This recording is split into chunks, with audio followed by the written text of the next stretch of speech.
आज हम जिस टॉपिक को पढ़ रहे हैं वो है हाइड्रोजन स्पेक्ट्रम। तो हाइड्रोजन का जो स्पेक्ट्रम है उसमें डिफरेंट सीरीज़ हैं, जैसे Lyman series, Balmer series, Paschen series, bracket series, यहाँ Pfund series.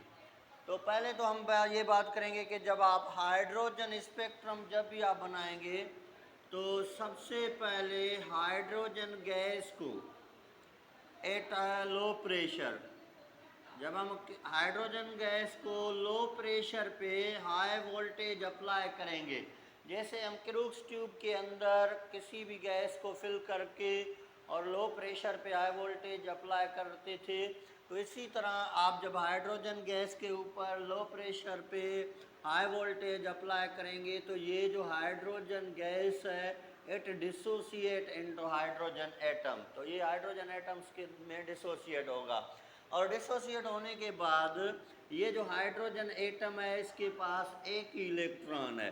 Hydrogen atom का इलेक्ट्रॉन इस एनर्जी को एब्जॉर्ब करेगा and now it jump from lower energy level to higher energy level, मतलब है ग्राउंड स्टेट से एक्साइटेड स्टेट में चला जाएगा। अगर हाइड्रोजन के इलेक्ट्रॉन को इन एनर्जी डिफरेंस जितनी एनर्जी मिलती जाएगी तो hydrogen jump from first shell to any shell, मतलब है फर्स्ट से सेकंड में भी जा सकता है, third up to infinity shell तक। अब जब हाइड्रोजन का इलेक्ट्रॉन एक्साइटेड हो गया from lower energy level to higher energy level या from first shell to infinity shell, तो ये अब वापस आएगा, क्योंकि नील बोर के मुताबिक ग्राउंड स्टेट से हाइड्रोजन जब एक्साइटेड स्टेट में जाएगा तो एक्साइटेड स्टेट हाइड्रोजन या इलेक्ट्रॉन की अनस्टेबल स्टेट होती है और ये वापस जंप करेगा। और जब कोई भी इलेक्ट्रॉन एक्साइटेड स्टेट से मतलब हायर एनर्जी से लोअर एनर्जी लेवल की तरफ आएगा तो वो एनर्जी इमिट करता है in form of radiation. Like that जब हाइड्रोजन का इलेक्ट्रॉन किसी भी शेल में से एक्साइटेड स्टेट हो गया, अब ये किसी भी शेल में से, फॉर एग्जांपल ये 6th शेल से आ जाए, 5th शेल से आ जाए, 3rd शेल से आ जाए, तो हाइड्रोजन का एक्साइटेड इलेक्ट्रॉन, अगर हाइड्रोजन का एक्साइटेड इलेक्ट्रॉन आप नोट कर लें, come from any shell, come from any shell to first shell, any shell to first shell, then it produce spectrum in the UV region, तो उसका जो spectrum बनेगा वो यूवी रीजन में बनेगा। और जब हाइड्रोजन का स्पेक्ट्रम यूवी अल्ट्रावायलेट रीजन में बनता है तो उसको हम बोलते हैं लाइमन सीरीज। तो हाइड्रोजन का स्पेक्ट्रम जो लाइमन सीरीज है it always obtain in the ultraviolet region, और ये तब बनेगा जब एक्साइटेड इलेक्ट्रॉन हाइड्रोजन का किसी भी शेल से जंप करके फर्स्ट शेल में आए। तो जब हम इसकी कैलकुलेशन करते हैं वेव नंबर की, तो वेव नंबर का फार्मूला होता है wave number equal to RH 1/n1 square minus 1/n2 square. अभी देखिए लाइमन सीरीज के लिए ये जो n1 की वैल्यू होती है वो हमेशा 1 और n2 की जो वैल्यू है ये ग्रेटर देन n1 होगी, मैं भी 2 हो 3 हो या कोई भी हो सकती है। तो इसी तरह एक्साइटेड इलेक्ट्रॉन हाइड्रोजन का अगर सेकंड शेल में से फर्स्ट शेल में आएगा तब भी ये एनर्जी इमिट करेगा अल्ट्रावायोलेट रीजन में, और उसके लिए n1 तो 1 होगी लेकिन n2 की वैल्यू 2 होगी। अगर थर्ड शेल से ये आ जाएगा एक्साइटेड इलेक्ट्रॉन वापस फर्स्ट शेल में तो n2 की वैल्यू 3 होगी और n1 की वैल्यू 1 होगी। तो इस दौरान जो भी हाइड्रोजन का स्पेक्ट्रम होगा वो लाइमन सीरीज में होगा। अभी उसका जो सेकंड स्टडी की हाइड्रोजन स्पेक्ट्रम की जो फर्स्ट स्टडी की सर लाइमन ने, उसके बाद उसका जो सेकंड स्पेक्ट्रम है वो बनता है विजिबल रीजन में और उसको हम बोलते हैं बामर सीरीज। तो सर बामर ने हाइड्रोजन का स्पेक्ट्रम स्टडी किया इन विच रीजन, विजिबल रीजन। तो बामर सीरीज हमेशा किस रीजन में बनेगा, विजिबल रीजन में। और ये याद कर लें कि अगर excited electron of hydrogen atom यहाँ पे come from any shell, come from any shell to second shell, अगर हाइड्रोजन का एक्साइटेड इलेक्ट्रॉन किसी भी शेल में से सेकंड शेल में आएगा, तो ये देखें, अगर किसी भी शेल में से फर्स्ट में आया तो लाइमन, अगर ये एक्साइटेड इलेक्ट्रॉन किसी भी शेल में से फर्स्ट शेल सेकंड शेल में आएगा, तो किसी भी शेल में से सेकंड शेल में आएगा, तो उस दौरान ये जो एनर्जी इमिट करेगी वो विजिबल लाइट जितनी एनर्जी इमिट करेगी, तो इसको हम बोलते हैं विजिबल रीजन।